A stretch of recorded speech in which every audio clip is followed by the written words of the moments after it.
16 రాధ ఇబ్బందిని గమనించి తర్వాత మాట్లాడదాం పద్మిని అని చెప్తాడు జయరాం. తండ్రి అలా చెప్పగానే రాధ కాస్త ఊపిరి పీల్చుకుంటుంది.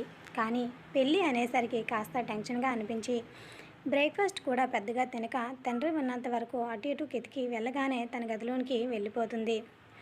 పద్మిని కూడా టిఫిన్ తిన్న తర్వాత మహాలక్ష్మి పక్కనే కూర్చుని తను వడ్డించుకుంటూ, వదిన ఎందుకంత బాధపడుతున్నావు, నెమ్మదిగా పిల్లలకి నచ్చ చెప్దాంలే, ఆయన అన్నారు కదా చెప్తానని. విక్రమ్ కూడా ఎందుకో చిరాకులో ఉన్నాడు. నెమ్మదిగా ప్రశాంతంగా ఉన్నప్పుడు తనతో మాట్లాడతాడులే, నువ్వు కంగారు పడకు.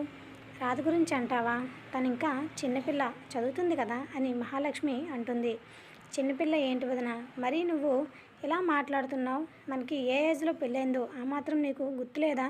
ఈ పాటికి మనం సంకలో ఒక బిడ్డను కూడా ఎత్తుకుని ఉన్నాము. ఏంటో ఈ కాలం పిల్లలు 20 ఏళ్ళు వచ్చినా 25 ఏళ్ళు వచ్చినంత వరకు కూడా 25 ఏళ్ళు వచ్చినంత వరకు కూడా చిన్నపిల్లలని మనం గారం చేసేస్తున్నాం. ఆ రోజుల్లో 18 ఏళ్ళు నిండడమే ఆలస్యం, పెళ్లి చేసి పంపించేసేవారు. ఇప్పుడు చదువులో ఉద్యోగాలని వాళ్ళ ఇష్టాలకి వాళ్ళని వదిలేస్తున్నారు. అందుకే మన మాట కూడా వినటం లేదు. మనకి ఇలా మాట్లాడే అవకాశమైనా ఇచ్చేవారా? అది కాదు వదన. ఎప్పుడు తగ్గట్టు మనం అప్పుడు మారుతూ ఉండాలి. మన అభిప్రాయాలని పిల్లల మీద రుద్దకూడదు కదా. వాళ్ళకి కూడా ఒక అభిప్రాయం ఉంటుంది. లైఫ్ లాంగ్ వాళ్ళు ఒకరినొకరు అర్థం చేసుకుని లైఫ్ లీడ్ చేయాలి. కాబట్టి తర్వాత ఏదైనా మనం బాధపడకూడదు. అందుకే ఇదంతా. పాత రోజులు వేరు, ఇప్పుడు రోజులు వేరు వదిన. అది తెలుసులే. ఏదైనా సరే రాధనైనా నా కోడలుగా చేసుకుంటాను. వాడు ఇక్కడే ఉంటున్నాడు. అయినా అంత అల్లరోడు అయితే మేనత ఇంట్లో దర్జాగా ఉండేవాడు. కానీ వాడుకున్న సిగ్గుకి మీ అందరికీ దూరంగా ఉంటున్నాడు. ఎప్పుడో వాడికి నచ్చితే ఇక్కడికి వస్తాడు, లేకపోతే లేదు. ఇంకా ఏం ఆలోచిస్తున్నారు వదిన మీరు అని పద్మిని అంటుంది. ఏమీ లేదులే, చేద్దాం. ముందు విక్రమ్ది ఏదో ఒకటి తెలియని తర్వాత రాజు గురించి ఆలోచిద్దాంలే. నిన్ను దాటి ఎటుపోతాము అని మహాలక్ష్మి అంటుంది.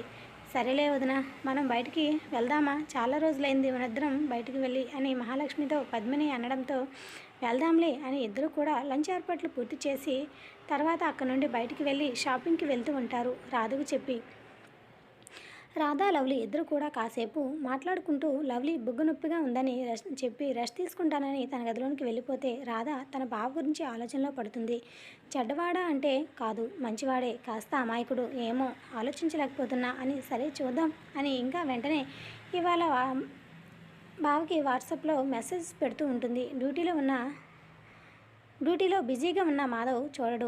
అయ్యగారు బిజీగా ఉన్నట్టున్నారులే, తర్వాత చూసి మెసేజ్ చేస్తాడు అని తిరిగి మానసకు చాట్ చేస్తూ మానసతో ఫోన్ చేసి మాట్లాడుతూ ఉంటుంది. ఆఫీస్కి వెళ్ళిన జయరాం ఫైల్స్ అన్నీ ఒకసారి చెక్ చేసి సైన్ చేయాల్సినవన్నీ చేసిన తర్వాత విక్రమ్ గురించి ఆలోచిస్తూ తనకు కాస్త అనుమానంగా ఉండడంతో ఒకరికి కాల్ చేసి విక్రమ్ గురించి తెలుసుకోమని చెప్తాడు.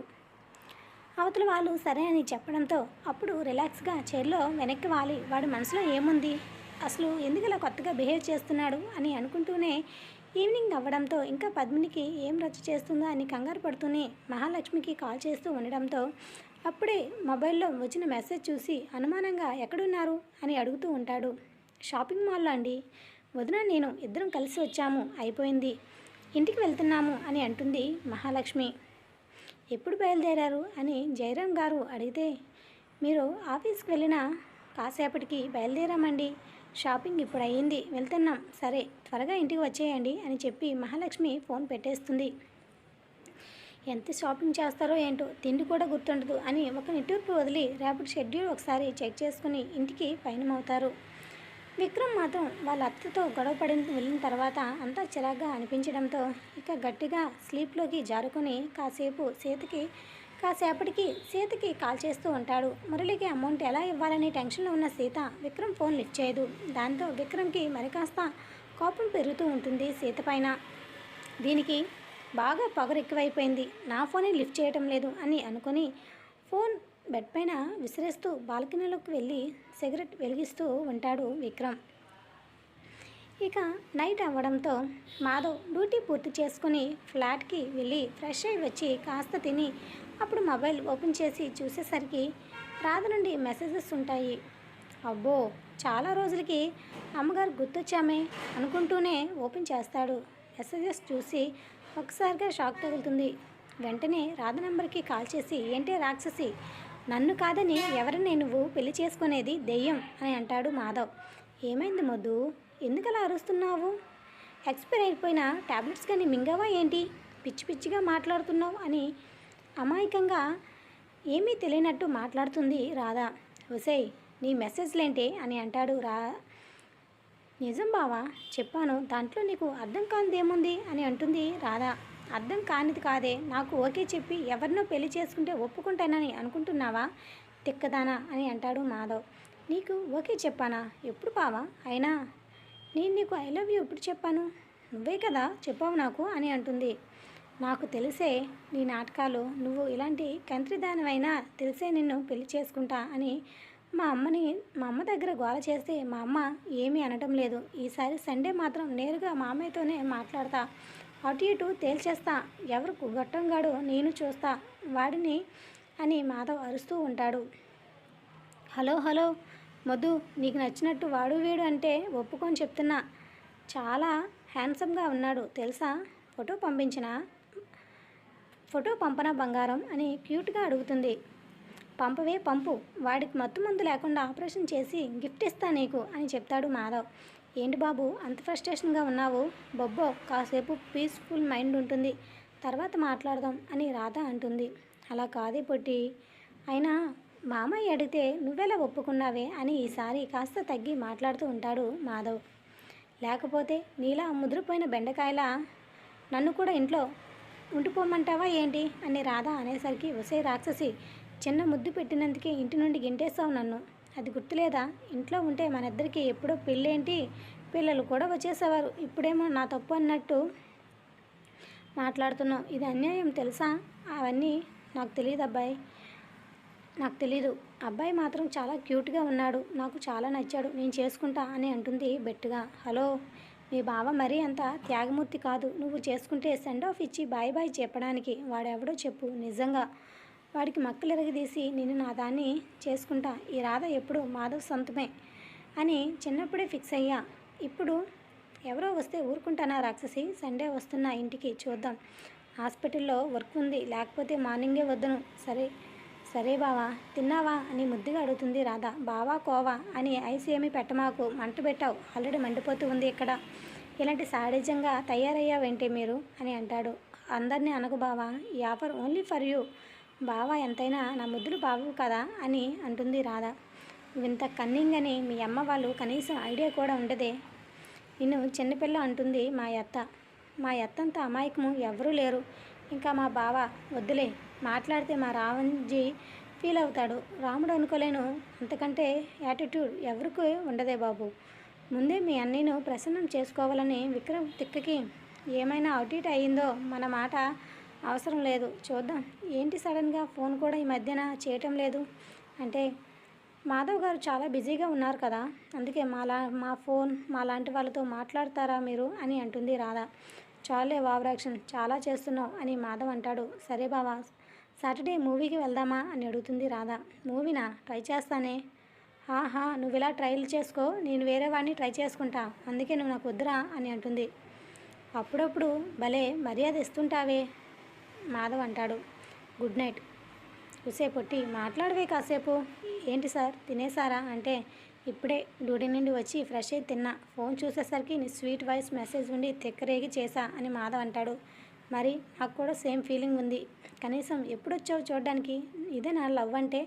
మినిమం నీకు బుద్ధి లేదబ్బా అని అంటుంది. చేయమంటావు, నువ్వు వద్దన్నావు కదే అని అంటే, వద్దనేది ముద్దు వరకే, చూడడానికి రావద్దని నేను ఎప్పుడు అనలేదు. అలా నువ్వు మరీ చింతకాయ తొక్కులాగా అక్కడే పడుంటే నేనేం చేయలేను. సరే, ఈ సాటర్డే ఫస్ట్ షోకి వెళ్దాం, నేను మమ్మీని ఎలాగైనా ఒప్పిస్తా, సరేనా? బాయ్ బావా, గుడ్ నైట్ బాయే రాక్షసి అని అనుకుంటూ ఇక రాధను తలుచుకుని ముసిముసి నవ్వులు నవ్వుకుంటూ ఆ నైట్ అయితే స్వీట్ డ్రీమ్స్తో హ్యాపీగా బొబ్బుంటాడు మన డాక్టర్ బాబు. ఇది రోజు episode. Like the video. And video ఎలాగ అనిపించింది కామెంట్ చేయండి. ముద్దు వరకే, చూడడానికి రావద్దని కాదు, నేను ఎప్పుడు అలా అనలేదు. నువ్వు మరీ చింతకాయ తొక్కలా అక్కడే పడుంటే నేనేం చేయలేను. సరే, సాటర్డే ఫస్ట్ షోకి వెళ్దాం, నేను మమ్మీని ఎలాగైనా ఒప్పిస్తా, సరేనా? మాధవ్ విక్రమ్కి మెసేజ్ చేస్తూ ఉంటాడు, వాట్ ప్లాన్స్ అని. చిరాకులో ఉన్న విక్రమ్ అది చూసుకోడు. వెంటనే మాధవ్ పద్మినికి ఫోన్ చేస్తూ ఉంటాడు. పాత విషయం గురించి అడగడంతో రాధ విషయం గురించి అడగడంతో మామయ్యని అడిగారా? విక్రమ్ లవ్లీ గురించి ఏమీ చెప్పలేదు. అది తేలే వరకు నీ పెళ్లి గురించి ఆలోచించుకు అని బాంబు పేలుస్తుంది పద్మిని. అమ్మా, ఇది అన్యాయం. విక్రమ్ బావకి నాతో ముడిపెడతావేంటి? బావకు అసలు పెళ్లి మీదే ఇంట్రెస్ట్ లేదు. అలాంటోడు పెళ్లి చేసుకుంటాడా చెప్పు? నాకెందుకు ఇవన్నీ, నేను మామయ్యనే అడుగుతా ఈ వీకెండ్ అని మాధవ్ అంటే, ఒరేయ్ అలా అడిగితే ఏమనుకుంటారో మా మామ దగ్గర నాకు మామాటం ఏంటి, నేను వెళ్ళి అడుగుతా అని. నాన్నగారు ఏం చేస్తున్నారు అని నార్మల్ టాక్స్ మాట్లాడుకుంటూ ఫోన్ పెట్టేస్తాడు మాధవ్. ఆఫ్టర్ 1 వీక్ తర్వాత సీత హాలిడేస్ అయిపోవడంతో కాలేజ్కి వస్తుంది. అప్పటికి వాళ్ళ నాన్న కూడా ఇంటికి వచ్చేసి ఉంటాడు. ఆపరేషన్ తర్వాతనే అనడంతో అప్పటికి అమౌంట్ ఎలా అరేంజ్ చేయాలా అని ఆలోచిస్తూ మురళికి ఇవ్వాల్సిన అమౌంట్ గురించి ఆలోచించి ఆ అమౌంట్ కూడా ఇచ్చేస్తుంది సీత. దాంతో మళ్ళీ తన పంజరం నుంచి తప్పించుకున్నందుకు మురళి వేయవలసిన ప్లాన్స్ అన్నీ వాళ్ళ పిన్నితో వేస్తూ సీతని ఇబ్బంది పెట్టేలా చేస్తాడు. సీత వాళ్ళ పిన్ని ఎన్ని చేసినా కూడా సీత మొండి ధైర్యంతో ఓకే చెప్పక హాలిడేస్ అయిపోవడంతో కాలేజీకి వచ్చేస్తుంది. ఈ వారం రోజులు లల్లీ కూడా విక్రమ్తో పాటు అప్పుడప్పుడు ఆఫీస్కి వెళ్తూ ఉంటుంది. తనకు రావడం అసలు ఇష్టం రాకపోయినా జయరాం గారి మాట కాదనలేక విక్రమ్ మౌనంగా ఉంటాడు. కానీ తన క్యాబిన్లోకి మాత్రం అలౌ చేయడు విక్రమ్. దాంతో లవ్లీ మొహం మాడిపోతుంది. విక్రమ్ కావాలని తనని అవాయిడ్ చేస్తున్నాడని లవ్లీ అనుకొని తనని ఫాలో చేస్తూ ఉంటుంది. విక్రమ్ కూడా కాలేజీకి వెళ్ళి సీత గురించి బయట వెయిట్ చేస్తూ ఉంటాడు. బావా, నువ్వేంటి బయట వెయిట్ చేస్తున్నావు? ఎవరికోసమైనా? యశ్వంత్ కూడా ఇక్కడే ఉన్నాడు కదా, ఇంకెవరు అని లవ్లీ అనడంతో నువ్వేంటి ఇక్కడ అని సూటిగా అడుగుతాడు. ఏం లేదు బావా, కాలేజీలో ఫ్రెండ్స్ ఉంటే కలవడానికి వచ్చాను అని తటపడిస్తూనే చెప్తూ ఉంటుంది. లవ్లీ గో అని సూటిగా చెప్పేసరికి, అంత కఠినంగా మాట వదిలేసరికి లవ్లీ మౌనంగా కాలేజీ లోపలికి వెళ్తుంది. కానీ చాటుగా విక్రమ్ని అబ్జర్వ్ చేస్తూ ఉంటుంది. మానస సీత ఇద్దరూ కూడా కాలేజీకి వస్తూ విక్రమ్ని చూసి సీత ఏమీ అనక లోపలికి వెళ్తూ ఉంటుంది. విక్రమ్ ఈగో ఎవరెస్ట్ ఎక్కడంతో సీత మొయిచేయి పట్టుకుని తన మీదకి లాక్కుంటూ, ఏంటే పగడు చూపిస్తున్నావు? డబ్బున్నోడు దొరకాడనా? వీడితో నాకేంటని అంటే, అసలు మీ ప్రాబ్లం ఏంటి సార్ అని ఎక్కడ తగ్గకుండా అడుగుతుంది సీత. ఏంటి అంత ధైర్యంగా మాట్లాడుతున్నావు? ఆ మురళిగాడితో నీకేంటి పని? వాడితో తిరక్కు.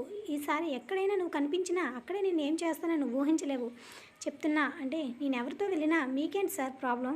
మీరు తిరుగుతుంటే నేనేమైనా అడుగుతున్నానా? అయినా నా మీద మీ బోర్డు పెత్తనం ఏంటి అని అంటుంది. నీకు ముందే చెప్పా, యువర్ మైండ్. ఇది మాత్రం గుర్తుపెట్టుకో. నీపై ప్రతి రైట్స్ కూడా నాకే ఉన్నాయి. ఒప్పుకున్నా ఒప్పుకోకపోయినా ఇవి తీసుకో, ఇవి తెలుసుకో అని తన మొహం మీదే కొన్ని బ్లాంక్ చెక్స్ ఇసిరేస్తాడు. ఇవి బ్లాంక్ చెక్స్. నీకు నచ్చినంత అమౌంట్ డ్రా చేసుకో. డబ్బు చూసే కదా వాడి వెంట తిరుగుతున్నావు. ఇంతకంటే వాడికంటే నా దగ్గర ఎక్కువ డబ్బు ఉంది. ఆ మాత్రం దానికి ఎందుకే ఆత్మాభిమానం తొక్క తోటకూరని సింటీ డైలాగులు కొట్టి ఫోజులు కొడుతున్నావు? నీకు ముందే డబ్బు ఆఫర్ చేశా, అప్పుడు టెక్కి చూపించి మురళి వెనకాల పడతావా? ఎంత ధైర్యమే నీకు? నా ఫోన్ కూడా లిఫ్ట్ చేయలేదు. కనీసం ఇన్ని రోజుల్లో ఒకసారి కూడా చేయలేదు. బాగా బలిసి కొట్టుకుంటున్నావు. ఏంటి సార్ నోటికి ఏదొస్తుందో మాట్లాడుతున్నారు? కాస్త ఒక మాట అనక ముందు చూసుకున్నానండి అని సీత అంటే, చూసా కాబట్టి మాట్లాడుతున్నా. ఇది మళ్ళీ రిపీట్ అయితే ఏం చేస్తానో నాకే తెలియదు అని విసిరిగా మానస మీదకి నెట్టి క్లాస్ రూమ్ వైపుగా వెళ్ళిపోతాడు విక్రమ్. అసలు ఏంటి తను ఏమనుకుంటున్నాడు? నేనెవరితో తిరిగితే వీడికేంటి అని అనుకుంటూనే సీత అందరూ తననే చూస్తూ ఉండడంతో అక్కడ నుండి మౌనంగా క్లాస్కి వెళ్ళిపోతుంది. అప్పటికే క్లాస్లో గుసగుసలు మొదలవుతూ ఉంటాయి. డబ్బుకి సీత లొంగిపోయిందని తన వరకు ఆ మాటలు వచ్చిన సీత అదేమి పట్టించుకోక క్లాస్ విని తన పని తను చేసుకుంటూ ఉంటుంది. దూరం నుండి సీతతో మాట్లాడడం చూసిన లవ్లీ మాత్రం మంట లేకుండానే ఉడికిపోతూ ఉంటుంది. ఇదే అన్నమాట సంగతి. దానికోసం నన్ను అవాయిడ్ చేస్తాడు. చెప్తా దాని పని అని కాలేజ్ ఎండ్ అయ్యే వరకు బయట అలా తిరిగి మళ్ళీ కాలేజ్ విడిచిపెట్టే టైంకి లవ్లీ మళ్ళీ బయట వెయిట్ చేస్తూ ఉంటుంది. విక్రమ్ చూడకుండా. విక్రమ్ యశ్వంత్ వెయిట్ చేస్తూ ఉంటారు. ఏమైంది బావా, వెళ్దామా అని అంటే, నువ్వు వెళ్ళరా, నాకు కాస్త పని ఉంది అని విక్రమ్ అంటాడు. ఇప్పుడేం పనిరా అని అనడంతో, చెప్పా కదా వెళ్ళు అని అంటే, వీడేదో పెంట చేసేలా ఉన్నాడే అని తన బైక్ తీసుకుని వెళ్తాడు యశ్వంత్. రాధ కూడా కారు రావడంతో వెళ్ళిపోతుంది. సీత మానస రావడంతో, మానస నువ్వు వెళ్ళు అని తన బైక్పై విక్రమ్ కూర్చుని సీత కోసం చూస్తూ ఉంటాడు. లేదు సార్, నాకు రెస్టారెంట్కి వెళ్ళాలి, నాకు వర్క్ ఉంది అని సీత తప్పించుకోవాలని చూస్తుంది. నీకు చెప్తే అర్థం కాదే అని విక్రమ్ తన మొయిచేయి పట్టుకుని తన బైక్ మీదకి నెట్టేయడంతో ఇక అందరూ తనని చూస్తూ ఉండడంతో ఇక మౌనంగా బైక్పై ఎక్కి కూర్చుంటుంది. ఈసారి అందరికీ సీత గురించి అనుకోవడానికి మరొక రీజన్ దొరుకుతుంది. నేరుగా విక్రమ్ ఫ్లాట్కి తీసుకుని వెళ్తూ ఉంటాడు. సార్ ఎక్కడికి అనడంతో బరబరా లాక్కుని డోర్ ఓపెన్ చేసి ఇక సీతను దానిలోకి నెట్టి కాఫీ చేసి తీసుకురా, నాకు హెడేక్గా ఉంది అని చెప్తాడు. సార్ కాఫీ కావాలంటే రెస్టారెంట్కి వస్తే నేనే ఇస్తా కదా, నేనే చేసిస్తా కదా, దానికోసం ఇంతవరకు రావాలా అని అంటుంది. చెప్పించేయి అని గట్టిగా గడుముతాడు. ఇక ల్యాప్టాప్ పట్టుకుని ఆఫీస్ వర్క్ చేస్తూ ఉంటాడు విక్రమ్. తలనొప్పి అన్నాడు. మళ్ళీ డబ్బా పట్టుకుని నొక్కుంటున్నాడు. పొగరు ఒళ్ళంతా పాకింది. ఇంట్లో వాళ్ళు ఎలా భరిస్తున్నారో ఏంటో అని అనుకుంటూనే ఫ్రిడ్జ్లో పాల ప్యాకెట్ తీసి కాఫీ పెడుతూ ఉంటుంది. ఫాలో అవుతున్న లవ్లీ విక్రమ్ అమ్మాయి ఫ్లాట్కి వెళ్ళడం చూసి స్వీట్ షాక్ తగిలి ఇంకా ఏమీ చేయలేక కాసేపు వెయిట్ చేసి వాళ్ళు ఎంతకి రాకపోవడంతో తిరిగి ఇంటికి వెళ్తుంది. ఉదయం నుండి లవ్లీ కనిపించకపోవడంతో ఎటెళ్ళావే అని మహాలక్ష్మి గారు అడుగుతారు. తర్వాత చెప్తా అత్తయ్య అని తన గదిలోనికి వెళ్ళి ఫ్రెష్ అవుతూ విక్రమ్ గురించి ఆలోచనలో పడుతూ ఉంటుంది. లవ్లీ అయితే సీత కాఫీ పెడుతూ ఉంటుంది. హాల్లో నుండి కిచెన్లోకి చూసిన విక్రమ్ సీతను అలా చూసిన తర్వాత తనకి దూరంగా ఉండడం కష్టంగా అనిపించి ఇక అతను దగ్గరికి వెళ్ళి వెనక నుండి హత్తుకుంటూ నడుమును ఒక్కసారిగా నొక్కేసరికి ఉన్నట్టుండి విక్రమ్ అంత దగ్గర తనకి వినడం అలా నడుముని పట్టుకోవడంతో సీత చేతిలో ఉన్న కాఫీ చేజారిపోతుంది. కాలు చేతిపై కాస్త కాఫీ పడడంతో కాలుతుంది. ఆ మంటకి అమ్మాని గట్టిగా అరుస్తూ ఉండేసరికి విక్రమ్ మత్తు వదిలి ఏమైందని చూసేసరికి మంటకి ఏడుస్తూ ఉంటుంది సీత. హే ఏం చేసావే, రా ఇలా అని తనని సోఫాలో తీసుకుని వెళ్ళి ఫస్ట్ ఎయిడ్ బాక్స్లో నుండి బర్నర్ క్రీమ్ తీసి నెమ్మదిగా రాస్తూ ఉంటాడు. మంటకి సీత అయితే కన్నీళ్ళు వస్తూనే ఉంటాయి. ఆ కన్నీళ్ళు విక్రమ్కి అస్సలు నచ్చవు. ఏడకు తగ్గిపోతుంది అని సీత మొహాన్ని విక్రమ్ గుండెల్లో పొదుముకొని ధైర్యం చెప్తూ ఉంటాడు. అయినా మంట ఎక్కువగా ఉండడంతో ఇంకా వెక్కుతూ ఉంటే ఇలా కాదని తన మొహాన్ని 2 చేతుల్లోకి తీసుకుని తన అదరాలను అందుకుంటాడు విక్రమ్. అంత సడన్గా విక్రమ్ అలా చేసేసరికి కళ్ళు పెద్దవి చేసి విక్రమ్ వైపు చూస్తూ ఉంటే చిన్న స్మైల్తో ముద్దుని దానిలో ఉన్న మాధుర్యాన్ని విక్రమ్ ఆస్వాదించడంలో పూర్తిగా మునుగుతాడు. కాస్త ఉంటే సీత కళ్ళు తేలేస్తుందని జాలిపడి వదిలి తనే కిచెన్లోనికి వెళ్ళి కాఫీ తనకి పాలు ప్రోటీన్ పౌడర్ కలిపి తీస్తాడు. నాకు వద్దు అని అన్న తనే దగ్గరుండి పాలు తాగించి కాఫీ తాగుతూ పక్కనే కూర్చుంటాడు విక్రమ్. ఇదే మరి విక్రమ్ని సీతని చూసిన లవ్లీ ఊరికే ఉంటుందా, జయరామ్ గారికి చెప్తుందా, లేదు తనే రివెంజ్ తీర్చుకుంటుందా? వచ్చే ఎపిసోడ్ మిస్ కాకండి. ఇది episode. Like the video. Thanks for listening.